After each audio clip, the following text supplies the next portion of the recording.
প্রাণী সেবায় নিয়োজিত ফেসবুক পেজে আপনাদের স্বাগতম।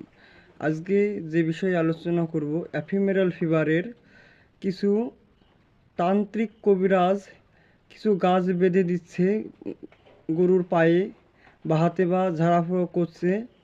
এই গরুটা 3 দিনের মধ্যেই সুস্থ হয়ে যাবে এই কথা বলে 200-500 টাকা নিয়ে চলে আসছে।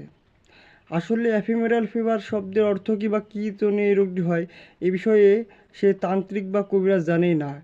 মরবিল নামক ভাইরাস থেকে এফিমেরাল ফিভার বা three sickness bovine ephemeral fever হয়। এটা 3 দিনের জ্বর, অর্থাৎ চিকিৎসা না করলে ইনশাল্লাহ 3 দিনের মধ্যে সেরে যায়, যদি গরুটির ইমিউনিটি সিস্টেম ঠিক থাকে। ইমিউনিটি সিস্টেম ঠিক থাকলে 3 দিনের মধ্যে ইনশাল্লাহ গরুটি সুস্থ হয়ে যাবে।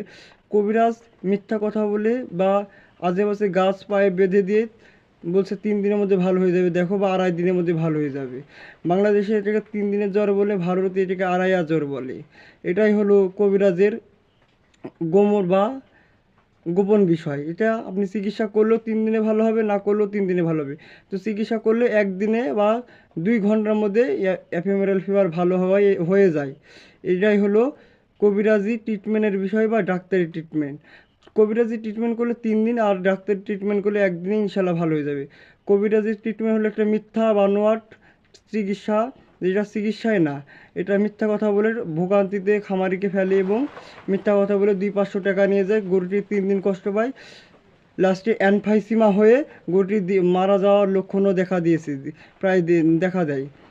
আসসালামু আলাইকুম। প্রাণী সেবায় নিয়োজিত ফেসবুক পেজে এবং ইউটিউব চ্যানেলের সঙ্গে থাকবেন। ভালো থাকবেন। আসসালামু আলাইকুম। ধন্যবাদ।